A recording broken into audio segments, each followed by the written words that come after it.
ఒక్క ఛాన్స్ పేరుతో ముఖ్యమంత్రి 5 సంవత్సరాలు పరిపాలన చేసి రాష్ట్రాన్ని అప్పుల కుప్పగా మార్చి సర్వనాశనం చేసి 12 లక్షల కోట్ల పైచలకు అప్పులు చేసి దాంట్లో 7 లక్షల కోట్లు దోచుకొని ఇవాళ నవ్వి పదురుగాక నాకేటి సిగ్గు అన్నట్టు నవ్వుకుంటారన్న జ్ఞానం కూడా లేకుండా రాష్ట్ర ఆర్థిక పరిస్థితి మీద జగన్ రెడ్డి కట్టుకథల కనికట్టు మొదలుపెట్టాడు. అంటే ప్రజలు నేనేం చెప్తున్నా నమ్ముతారు, వింటారు, మోసపోతారు అనుకుంటున్నాడు. మోసపోయే పరిస్థితి లేదు జగన్ రెడ్డి. మోసపోయే పరిస్థితి లేకే నీ అరాచక పాలన చూసి భయపడే నీకు 11 సీట్లు ఇచ్చి ఇంట్లో కూర్చోవా అని చెప్పినా తగుదనమ్మా అంట. బెంగళూరు వెళ్ళినాడు, వెళ్ళిపోకుండా అక్కడే ఉండకుండా పార్ట్ టైం పొలిటీషియన్ లాగా వారానికి 1 రోజు 2 రోజులు వచ్చి ఇక్కడ ఇంకేదో ప్రజలకు భ్రమలు కల్పించే ప్రయత్నం చేద్దామని చూస్తున్నావు. ఎక్కడ నీ కార్యకర్తలు పార్టీ నాయకులు పార్టీ మొత్తం వదిలిపెట్టి పారిపోతారన్న భయంతో అవాకులు చవాకులు పేలుతూ రాష్ట్రం ఆర్థిక పరిస్థితి అంటున్నావు. అసలు రాష్ట్రం అంటే ఏంటో నీకు తెలియదు, ఆర్థిక పరిస్థితి అంటే ఏంటో నీకు తెలియదు. నీకు అలా తెలిసింది దోచుకోవడం, దాచుకోవడం. దాని గురించి మాట్లాడకుండా రాష్ట్రం ఏంటి, ఆర్థిక పరిస్థితి ఏంటి నీకెందుకు తెలియనట్టు గురించి. అబద్ధానికి ప్యాంటు చొక్కా వేస్తే అది జగన్ రెడ్డి అని చెప్పి ప్రపంచం అంతా తెలుసు. నీ పార్టీ పుట్టుక నువ్వే అబద్ధాల పునాదులపైనే నీ పార్టీని నువ్వు నిర్మించుకున్నా, అద్దెకు తెచ్చుకున్నా నువ్వు చెప్పే అబద్ధాలు ఎల్లకాలం ప్రజలు నమ్ముతారనుకోవడం నీ భ్రమ, నీ మూర్ఖత్వం. జగన్ రెడ్డి అబద్ధాలు, మోసాలు తెలుసుకున్న రాష్ట్ర ప్రజలు మన ఎన్నికల్లో చూసాం కదా ఎన్ని సీట్లు ఇచ్చారు. అయినా అసందర్భంగా, సందర్భం లేకుండా నోటికి వచ్చినట్టు మాట్లాడుతూ ఇష్టం వచ్చిన స్టేట్మెంట్లు వేస్తున్నావు. ఇదే ప్రశ్న నువ్వు అసెంబ్లీకి వచ్చి వేస్తే ఎక్కడ కరెక్ట్ సమాధానాలు దొరుకుతాయి. ఎక్కడ నారా లోకేష్ లేచి నుంచి నీ అరాచకాలని, నీ దోపిడిని ప్రశ్నిస్తాడన్న భయంతో ప్రతిపక్ష నేత హోదా ఇవ్వలేదు కాబట్టి నేను రానని చెప్పి వంకలేనమ్మ డొంక పట్టు తిరిగినట్టు తిరుగుతున్నావు నువ్వు రోడ్డు పట్టుకుని. నీకు చేతగాక అసెంబ్లీకి వెళ్ళే ధైర్యం లేక, దమ్ము లేక ఫుట్పాత్ మీద కూర్చుని మాట్లాడిస్తున్నావు నీ తోటి ఎమ్మెల్యేలతో. నిన్ను ప్రజలు ఎందుకు ఎన్నుకున్నారు? ప్రతిపక్ష నాయకుడు అవుతామని చెప్పి ఎన్నుకున్నారా? నిన్ను ఒక ఎమ్మెల్యేగా ఎన్నుకున్నారు. నిన్ను ఎన్నుకున్న ప్రజలకు న్యాయం చేయాల్సిన బాధ్యత నీకుందా లేదా? వాళ్ళు ఏం చేస్తున్నావు? ఎందుకు విషం చెబుతున్నావు? రాష్ట్రం అన్ని రంగాల్లో అభివృద్ధి చెందుతూ ఉంటే, పరిశ్రమలు వస్తూ ఉంటే ఓర్చుకోలేకపోతున్నావు. నువ్వు చేసిన తప్పులన్నీ కూటమి ప్రభుత్వాన్ని అంటగట్టి విషయం చెబుతున్నావు. చంద్రబాబు గారు వచ్చిన 7 నెలల్లోనే తెచ్చిన తేబోతున్న అప్పులు 1,54,000 కోట్లని జగన్ చెప్తున్నాడు. నీకు ఎట్లా తెలుసా లెక్కలు? నువ్వెందుకు ఊహించుకుంటున్నావు? ఊహించుకుని చెప్తావు నువ్వు. నీ దగ్గర ఆధారం ఉందా? కొన్ని ఆధారం ఉంటే ఆధారం చూపించి మాట్లాడాలి కదా.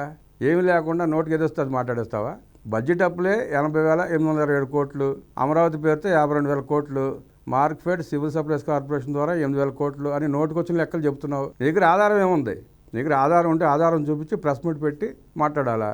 నువ్వేదో నీ కూలి మీడియాని 4 ఛానల్స్ని పిలిచి చెప్తే అయిపోతుందా?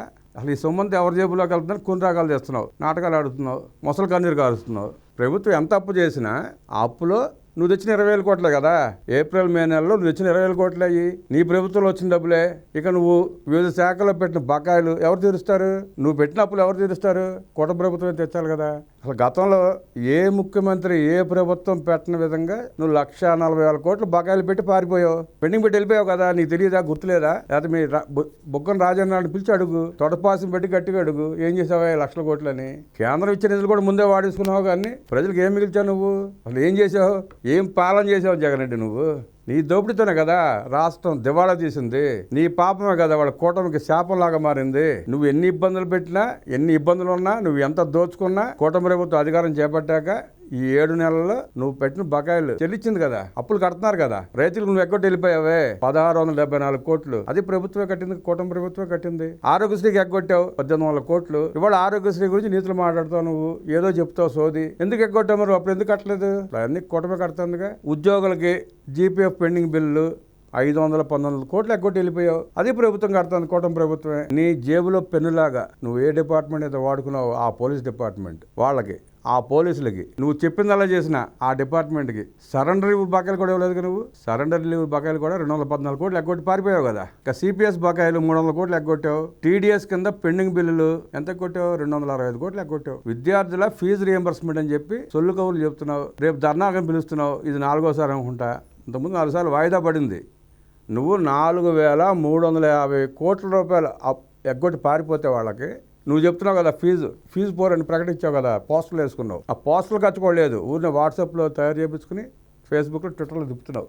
ఆ 4,350 కోట్లు నువ్వు ఎగ్గొట్టి పారిపోతే కూటమి ప్రభుత్వం వచ్చిందాక సుమారుగా 800 కోట్లు కట్టింది జగన్ రెడ్డి. నువ్వు అమ్మ కూడా అన్నావు. ఇవాళ ఆ తల్లులు పిల్లల కాలేజ్ ఫీజులు కట్టక, స్కూల్ ఫీజులు కట్టక, ఎగ్జామ్స్ రానివ్వకుండా, సర్టిఫికేట్లు ఇవ్వకపోతే ఇప్పుడు కూటమి ప్రభుత్వం వచ్చినాక వాళ్ళందరూ సర్ది చెప్పుకుంటా నువ్వు చేసిన పాపాలన్నీ కడుక్కుంటూ వస్తుంది. సుమారుగా 22,000 కోట్లు చెల్లించింది బకాయిలు, నువ్వు పెట్టిన బకాయిలన్నీ. ఇది చిల్లర పల్లర బకాయిలు. ఇక కూటమి ప్రభుత్వం వచ్చిన తర్వాత ఎన్టీఆర్ భరోసా పెన్షన్ల కింద 21,000 కోట్ల రూపాయలు ఇప్పుడు ఖర్చు అయింది. ఈ నువ్వు చేసిన అప్పులు అసలు వడ్డీ కలిపి 71,000 కోట్లు. చిన్న అమౌంట్ అనుకున్నావా? ఆ 71,000 కోట్లు కూడా కూటమి ప్రభుత్వం కట్టాలి కదా. కూటమి ప్రభుత్వం మీద భారం పడింది కదా. అంటే అసలు ఈ 8 నెలల కాలానికే నువ్వు చేసినప్పుడు 45,000 కోట్లు చేరింది. ఆ భారం ప్రభుత్వమే పడింది. ప్రభుత్వం కట్టాల్సిన పరిస్థితి ఇప్పుడు. అసలు కూటమి ప్రభుత్వం ఈ కొద్ది కాలంలోనే నువ్వు చేసిన అప్పుల కింద 12,360 కోట్ల రూపాయలు చెల్లించింది. 12,360 కోట్ల రూపాయలు క్లియర్ చేసింది. ఇది కూటమి ప్రభుత్వంపై నమ్మకాన్ని కల్పించడంతో పాటుగా రాష్ట్రం మళ్ళీ ఆర్థికంగా పుంజుకోవడానికి నిదర్శనం. అవకాశం ఏర్పడింది. గాడిన పడుతుంది. అంటే ఇప్పుడు సంక్షేమ కార్యక్రమాలు చేసుకుంటానే నువ్వు చేసిన అప్పులు, నువ్వు చేసిన ఘోరాలు సరి చేసుకుంటా వస్తూ ఉంటే మళ్ళీ రాష్ట్రం వైపు పారిశ్రామికవేత్తలు కానీ ఎవరైనా కానీ చూస్తున్నారు, రావడానికి అవకాశం ఉంది. నువ్వు పెన్షన్ 250 రూపాయలు చొప్పున పెంచావు, 750 రూపాయలు అని చేసావు. దాన్ని 250 రూపాయలు ఉన్న పెన్షన్ని చంద్రబాబు నాయుడు గారు 2,000 చేశారు. నువ్వు 250 పెంచుకుంటా 4 సార్లు పెంచినట్టు 3 సార్లు 2,750, 3,000 లోపు ఇచ్చావు. బాబు గారు రాగానే 1,000 రూపాయలు పెంచి 4,000 ఇస్తున్నాడు. ఇప్పుడు అది ఒకటి తారీఖున ఇస్తున్నాడు. నువ్వు ఎప్పుడు ఇచ్చావు? ఏ రోజన్నా 1 తారీఖు కానీ పోనీ 5 తారీఖు కానీ కరెక్ట్గా డేట్ పెట్టి ఇచ్చావా? నీకు ఇష్టం వచ్చినప్పుడు నీకు ఎప్పుడు బటన్ నొక్కాలనిపిస్తే అప్పుడు వచ్చావు, ఇచ్చావు. ఇచ్చినవి అంతా ఏమైనాయి? నువ్వు బటన్ నొక్కి ఇచ్చిన సంక్షేమ పథకాలు ఏమైనాయి? సుమారుగా నీ బాధ పడలేక నువ్వు ఫీజులు కట్టక నువ్వు తప్పిసి తిరిగితే, నువ్వు ఎగ్గొట్టి పారిపోతే 9 లక్షల మంది పిల్లలు డ్రాప్ అవుట్ అయ్యారు ప్రభుత్వ పాఠశాల నుంచి. చంద్రబాబు గారు దీపం 2 పథకం కింద 90 లక్షల కుటుంబాలకి, మహిళలకి గ్యాస్ సిలిండర్ సరఫరా చేశారు. రాబోయే ఉగాదికి ఉచిత బస్సు అన్నాడు, ఆయన వాగ్దానం చేశాడు. మే నెలలో తల్లికి వందనం ఇస్తా అన్నాడు, అన్నదాత సుఖీభావ ఇస్తా అన్నాడు, పథకాలు ప్రారంభిస్తా అని చెప్పి క్లియర్గా మొన్న అసెంబ్లీలో కూడా చెప్పాడు. నువ్వు నీ దండుపాళెం బ్యాచ్ అసెంబ్లీకి వస్తే మీకు అర్థమయ్యేది. నువ్వు పౌర సరఫరాల శాఖ మార్కెట్ నుంచి 8,000 కోట్ల రుణం తీసుకున్నారని చెప్తున్నావు. ఇందులో నువ్వు పెట్టేళ్ళిన ధాన్యం బకాయిల కోసమే 1,674 కోట్ల రూపాయలు కూటమి ప్రభుత్వం తీర్చింది. మార్కెట్ నుంచి తీసుకున్నా నువ్వు రైతులుగా కొట్టిన డబ్బులే కట్టింది. ఈ సీజన్లో 5,08,261 మంది రైతుల దగ్గర నుంచి సుమారుగా 32 లక్షల మెట్రిక్ టన్నుల ధాన్యాలు కొనుగోలు చేసింది ప్రభుత్వం. దానికి 7,400 కోట్ల రూపాయలు చెల్లించింది. అది 24 గంటల్లో. నువ్వు ధాన్యం కొన్నాక ఎప్పుడన్నా ఏ రోజున డబ్బులు ఇచ్చావా? 6 నెలలు 7 నెలలు. అది తేమ గడ్డింగ్ అన్నావు, కమిషన్లు, నీ కింద నాయకులకు నొక్కుడు. రైతుకు ఎప్పుడన్నా నువ్వు సక్రమంగా డబ్బులు ఇచ్చావా? ఆ ఇచ్చిన డబ్బులు సక్రమంగా ఎంత వెళ్ళి నువ్వు ఏ రైతుకని వెళ్ళాడు చెప్తారు. ఇప్పుడు కూటమి ప్రభుత్వం వచ్చినాక ఏం చేసింది? 24 గంటల్లో దాని డబ్బులు వేస్తుంది. ఇక నువ్వు అమరావతి మీద పడి ఏడుస్తూనే ఉన్నావు. అమరావతి 52,000 కోట్లు అప్పు తెచ్చారంటావు. మీ బతుకంతా అమరావతి మీద పడి ఆడటమేనా? నువ్వు అక్కడ ఇల్లు కట్టుకున్నావు, ఎందుకు కట్టుకున్నావు ఇల్లు? అంత ఏడ్చేవాడివి. అమరావతిలో ఇల్లు ఎందుకు కట్టుకున్నావు? ప్రపంచ బ్యాంక్ అప్పు ఇస్తుందంటే 15,000 కోట్ల రూపాయలు. రాష్ట్రానికి సంబంధం ఉందా? కేంద్ర మంత్రి కూడా చెప్పింది. కేంద్రం బడ్జెట్లో ప్రవేశపెట్టింది 15,000 కోట్ల గురించి. నీకు చదువు రాకపోతే, నీ బుర్రకు ఎక్కకపోతే, ఆ ఫైనాన్స్ మినిస్టర్ చెప్పింది అర్థం కాకపోతే ప్రజలు ఏం చేస్తారు? అమరావతికి ఇచ్చే 15,000 కోట్ల రూపాయలు కేంద్ర ప్రభుత్వం చెల్లించుకుంటుంది స్పష్టంగా చెప్పారు. అయినా నువ్వు ఇంకా విషయం చెబుతూనే ఉన్నావు. నువ్వు నీ సైకో బ్యాచ్ తప్ప అది ఎవరు చెప్పరు. స్పష్టంగా కేంద్రం స్పష్టం చేసినా కూడా మీరు ఇంకా ప్రజల్ని ఏమార్చే ప్రయత్నం చేస్తున్నారంటే మీరు అసలు మనుషులే కాదు. ఇక అమరావతి హడ్కో రుణం తెచ్చుకునే 11,000 కోట్లు కూడా సిఆర్డీఏ లావాదేవీలు. అవి అమరావతి భూమి మీద వచ్చే ఆ డబ్బంతా అమరావతి మీద వచ్చే 2 లక్షల కోట్ల ఆదాయంతో సిఆర్డీఏ కట్టుకుంటుంది, తర్వాత తీర్చుకుంటుంది నిదానంగా. ఇప్పుడు మౌలిక వసతులు కల్పించుకోవడానికో, సదుపాయాలు ఏర్పాటు చేయడానికో సిఆర్డీఏ అప్పు చేసుకుంటుంది. నీకెందుకు బాధ? ఆ అప్పులతో రాష్ట్ర ప్రభుత్వం సంబంధమే లేదు. ఇంకోటి 21,000 కోట్ల రూపాయలు సిఆర్డీఏ అప్పు తీసుకుందాం అంటున్నావు. అది ప్రతిపాదన మాత్రమే చేసింది సిఆర్డీఏ. అది కూడా అప్పు తీసుకున్నట్టు లెక్క వేసావు. రాని అప్పును కూడా లెక్క వేసుకున్నావు. అది కేవలం ప్రతిపాదన కూడా అప్పుల్లో కలిపి చెప్పేస్తున్నావు నువ్వు అబద్ధాలు. ఇక కాగు లెక్క ప్రకారం 6 నెలలు అంటే జూన్ నుంచి నవంబర్ వరకు అయిన ప్రభుత్వ ఖర్చు 1,09,000 కోట్లు కాగు లెక్క ప్రకారం. దానికి నువ్వు ఎన్ని లక్షల కోట్లు అని అప్పు చెప్తున్నావు? కాగు తేల్చిందే 1,09,000 కోట్లు. ఈ 7 నెలల్లో సుమారుగా 7 నెలలే ఉంది, 8 నెలలు చిల్లర అయిపోయింది. 9 నెలలు జరుగుతుంది ఇప్పుడు. ఈ 9 నెలల్లో రాష్ట్ర ప్రభుత్వం పెట్టిన ఖర్చులు అవి 1,09,000 కోట్లు. మరి నీకు అన్ని లక్షల కోట్లు అప్పులు ఎక్కడి నుంచి వచ్చినాయి అబ్బా? నీకు మళ్ళీ అప్పులు చేసి రుషికొండకు ప్యాలెస్ ఏం కట్టలేదు కదా? అది ఇంటి చుట్టూ ఇనప కంచెలు ఏమైనా కట్టుకున్నారా? లేదుగా. లేకపోతే 3 కోట్ల 30 కోట్ల ఖర్చు పెట్టి ఎగ్ పఫ్ఫులు తిన్నారా? తినలేదుగా. నీ ప్యాలెస్లో మంది తిన్న ఎగ్ పఫ్ఫులు ఖర్చే 3 కోట్లు ఎంత అయింది నెలకి. నువ్వు 5 ఏళ్లలో ఎంత అడ్డుగోలుగా అప్పులు చేసావంటే, అప్పులు కుప్పగా మార్చావంటే, బడ్జెట్ నాటికి 2024 బడ్జెట్ నాటికి 6,50,000 కోట్లు సుమారుగా అప్పులు ఉన్నాయి. అవి కాకుండా బడ్జెట్ ఇతర అప్పులు 2 లక్షల కోట్లు. అది ఎన్ని కాకుండా అవి కూడా కాకుండా పెండింగ్ బిల్లులు సుమారుగా 1,50,000 కోట్లు. ఎన్ని వెరస ఎంత అయినాయి? 12 లక్షల కోట్లకు పైగా అప్పులు అయిపోయినాయి. నువ్వు చేసిన అప్పులకి కట్టాల్సిన వడ్డీలు అసలే 71,000, సుమారుగా 72,000 కోట్లు. నువ్వేదో రాష్ట్రానికి ఉద్ధరించినట్టు రాష్ట్రాన్ని నువ్వు అప్పులు చేయకుండా 10 లక్షల కోట్లు చంద్రబాబుకి అప్పు చెప్తే ఆయన నాశనం చేస్తున్నట్టు నువ్వు నీ సొల్లు పురాణం. అసలు జూన్ నాటికి అసలు రాష్ట్రం అప్పులు ఏంటి, ఎంత ఉన్నాయి? నువ్వు చేసిన అప్పులు, ప్రభుత్వం చేసిన అప్పు 4,38,300 కోట్లు. పబ్లిక్ డెబిట్ ఏమో 81,000 కోట్లు. నువ్వు చేసిన కార్పొరేషన్ల అప్పులు 2,50,000 కోట్లు. పౌర సరఫరాలకి నువ్వు కట్టాల్సిన బకాయిలు 40,000 కోట్లు. ఇక విద్యుత్ శాఖకి సుమారుగా 35,000 కోట్లు. మెటీరియల్ సప్లై చేసిన వాళ్ళకి నువ్వు కట్టాల్సిన బకాయిలు 1,15,000 కోట్లు. సుమారుగా నువ్వు పెట్టిన బకాయిలు ఇవన్నీ కలిపి 9,80,000 కోట్లు. నువ్వేం తక్కువ చేయలే, రాష్ట్రాన్ని ముంచేసావు. చంద్రబాబు నాయుడు గారు అదృష్టం కొద్ది ముఖ్యమంత్రి అవ్వబట్టి రాష్ట్రం మళ్ళీ గాడిన పడుతుంది, కానీ నీ దెబ్బకి కుదలైపోయేది. ఈ రాష్ట్రాన్ని బాగు చేయడం ఎవడోలా కాదు ఆయన లేకపోతే. విద్యుత్ రంగంలో నువ్వేంటి, ఏం చేసావు, ఎంత అప్పులు తెచ్చావు? విద్యుత్ రంగాన్ని అడ్డం పెట్టుకొని 1,30,000 కోట్లు అప్పులు చేసావు. కేంద్ర ప్రభుత్వ నిధులు దాడులు మళ్లించావు. విద్యుత్ ఛార్జీలు ఎన్నిసార్లు పెంచావు? 9 సార్లు పెంచావు నువ్వు. ఆర్టీ ఛార్జీలు పెంచావు, పన్నులు పెంచావు. ఇసుక ఎట్ట దోసుకున్నావు తెలుసుగా.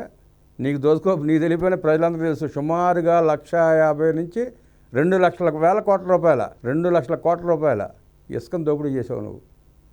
అంత దారుణంగా దోచుకున్నావు ఇసుకలో నువ్వు. ఆఖరికి చెత్త మీద కూడా పన్నేసావు. ఆ చెత్త మీద పన్నేసి చెత్త ముఖ్యమంత్రి అన్నాడని చెప్పి అయినగాళ్ళ మీద పడి ఏడ్చావు నువ్వు. పాత్రుడు గారు ఊరి నెల నిన్ను చెత్త మీద పన్నేసిన చెత్త ముఖ్యమంత్రి అన్నాడు అంతే ఆయన, ఇంకేమల్లా. దానికి ఆయన మీద పడిపోయి నీ అసమర్థ పాలనలో ఆ జిఎస్డిపి గ్రోత్ రేట్ పడిపోవడంతో సుమారుగా 7 లక్షల కోట్ల రూపాయలు ఆదాయం కోల్పోయింది రాష్ట్రం. 7 లక్షల కోట్ల రూపాయలు ఆదాయం కోల్పోయింది. వ్యవసాయంలో వృద్ధి రేటు 16 నుంచి 11.5% పడిపోయింది. ఇక సేవారంగంలో 12% నుంచి 9% పడిపోయింది. టీడీపీ ప్రభుత్వంలో గ్రోత్ రేట్ ఎట్టా ఉంది? అదే నువ్వు కంటిన్యూ చేసినట్టయితే, చంద్రబాబు గారి పథకాలు నువ్వు కంటిన్యూ చేసినట్టయితే సుమారుగా 80,000 కోట్ల రూపాయలు అదనపు ఆదాయం వచ్చేది రాష్ట్రానికి. అసలు విశాఖపట్నం, విజయవాడలో ఆస్తులు తాకట్టు పెట్టి సుమారు 40,000 కోట్లు ఎత్తుకొచ్చావు. ఆ 40,000 కోట్లు ఏం చేసావో తెలియదు. అంటే ఎవరికి తెలియకుండా ఆస్తులు తాకట్టు పెట్టి ఆ 1,000 కోట్లు తీసుకొచ్చి 5 దోచేసావు. 5 ఏళ్లలో విపత్తు నిధులు కూడా మింగేసావు. విపత్తు నిధులు అంటే ఏంటి? విపత్తు కాలంలో ప్రజలను ఆదుకుంటాకు వచ్చే నిధులు అవి కూడా మింగేసావు. కేంద్ర నిధులు మొత్తం దారి మళ్లించావు. స్థానిక సంస్థలు అందుకే కదా నీ మీద తిరగబడింది. గ్రామ పంచాయతీ ప్రెసిడెంట్ అంతా నీ మీద తిరగబడింది ఎందుకు? ఆ నిధులు మొత్తం దారి మళ్లించుకున్నావు. వాళ్ళకి హక్కు లేకుండా చేసావు, వాళ్ళని నిర్వీర్యం చేసావు. మీ పార్టీ గ్రామ పంచాయతీ ప్రెసిడెంట్లే నీకు ఎదురు తిరిగారు. ఆఖరికి వాళ్ళ నిధులు కూడా 3,000 కోట్ల పైన మింగేశావు. ఇవాళ కౌలు చెప్తున్నావు, డ్వాక్రా మహిళల నుంచి ముసలి కన్నీరు కారుస్తున్నావు. వాళ్ళు రూపాయి పొదుపు చేసుకుంటే వాళ్ళ నిధుల్లోంచి వాళ్ళకి తెలియకుండా 2,100 కోట్ల రూపాయలు సైతం దారి మళ్లించుకున్నావు. వాళ్ళకి తెలియకుండా తినేసావు. ఇవాళ మళ్ళీ ఆడపడుచుల గురించి మాట్లాడుతున్నావు. కేంద్రం అప్పులు ఇవ్వకపోతుంటే, ఆర్బీఐ అప్పులు ఇవ్వకపోతుంటే రాజ్యాంగానికి విరుద్ధంగా ఏపీఎస్డిసిని ఏర్పాటు చేసి 2,000 కోట్ల అప్పు తెచ్చావు. అది బయటపెట్టి నువ్వు 25,000 కోట్ల రుణాలు ఒప్పందాలు చేసుకున్నావు సమీకరించుకోవడానికి. మద్యం మీద వచ్చే ఆదాయాన్ని తాకట్టు పెట్టేసావు కదా 25,000 కోట్లకి. ఇప్పుడు నువ్వు 25,000 కోట్ల అప్పు తీసుకొచ్చి మద్యం మీద అది ఖాతాకు మళ్లించి దోచేసుకున్న వాటిని కూడా. ఎవడన్నా నువ్వేమన్నా మద్యపాన నిషేధం అన్నావు, మద్యపాన నిషేధం చేయాలా? చేయలేకపోతే నోరు మూసి కూర్చోవాలి. ఎవడన్నా 15 సంవత్సరాలకి ఆదాయం తాకట్టు పెడతాడంటే? నువ్వు మద్యం మీద వచ్చే ఆదాయాన్ని తాకట్టు పెట్టావంటే 15 సంవత్సరాలకి నీది పరిపాలన అంటారా జగన్ రెడ్డి? ఇంకా నువ్వు సిగ్గు లేకుండా వచ్చి మైక్ ముందు కూర్చొని మాట్లాడుతున్నావంటే నిన్ను ఎలా వర్ణించుకోవాలో అర్థం కాని పరిస్థితి. ఎన్ని ఆర్థిక ఇబ్బందులు ఉన్నా, నువ్వు ఎంత నాశనం చేసినా, అమరావతి మీద పడి ఎంత ఏడ్చినా, పోలవరాన్ని కట్టకుండా వదిలేసినా ఎందుకు చేయలేదు? నీకు పోలవరం మీద ద్వేషం ఎందుకో, అమరావతి మీద ద్వేషం ఎందుకో రాష్ట్ర ప్రజలకు తెలుసు. తెలంగాణ మాజీ ముఖ్యమంత్రి కేసీఆర్ గారికి ఇంకా బాగా తెలుసు. నువ్వు పోలవరాన్ని ఎందుకు అడ్డుకున్నావో ఆంధ్రప్రదేశ్ ప్రజలకు శాంతం అద్దకం అపోయినా తెలంగాణ మాజీ ముఖ్యమంత్రి కేసీఆర్కి తెలంగాణ ప్రజలకు తెలుసు. నువ్వు దోచుకుని దాపెట్టిన వేల ఎకరాలు తెలంగాణలో ఉన్నాయని చెప్పి నువ్వు వాటిని విలువ పెంచుకోవడానికి అక్కడ పోలవరం నాశనం అయితేనే ఇక్కడ నీ ఆస్తుల రేట్లు పెరుగుతాయని చెప్పి నువ్వు పోలవరం నాశనం చేసావు.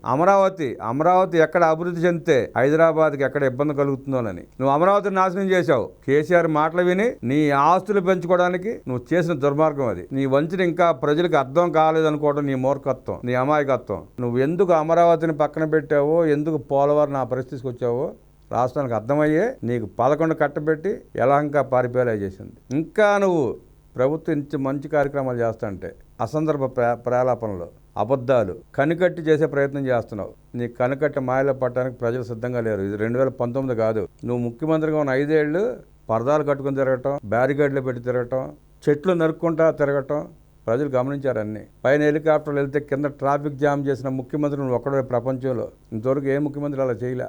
4 కిలోమీటర్ల హెలికాప్టర్ వేసుకుని వెళ్ళిన ముఖ్యమంత్రి నువ్వు ఒక్కడే ప్రపంచంలో. ఎవడో వెళ్ళడం మనిషి అనేవాడు. 4 కిలోమీటర్ల హెలికాప్టర్లు వెళ్తారా ఎవరన్నా? ఎన్ని గమనించే ప్రజలు తీర్పు స్పష్టంగా ఇచ్చారు. ఇంకా నువ్వు నీ తీరు మార్చుకోకపోతే గన్నవరం ఎయిర్పోర్ట్లో ఫ్లైట్ కూడా దిగనివ్వరు నిన్ను. ఆ పరిస్థితి తెచ్చుకుంటావు నువ్వు. అంతులేని దోపిడీ, అరాచకాలు, మర్డర్లు చేసి వ్యవస్థను అడ్డం పెట్టుకుని మేనేజ్ చేసుకుంటూ వచ్చావు. వాళ్ళు ఆ వ్యవస్థలే తిరగబడి నీ వెనకాల పడతా అంటే అబద్ధాలు చెప్పుకుంటూ అక్రమాలు అంటూ తిరుగుతున్నావు. సమర్థించుకుంటూ వస్తున్నావు. దుర్మార్గులను సమర్థించుకుంటూ వస్తున్నావు. దుర్మార్గులు కాక మంచి వాళ్ళని సమర్థిస్తారేంటి అనుకోవడం మా మూర్ఖత్వం. ఇకనైనా నువ్వు మారకపోతే నీ రాజకీయ జీవితాన్ని సమాధి కట్టక ఎక్కువ కాలం పట్టదు జగన్ రెడ్డి.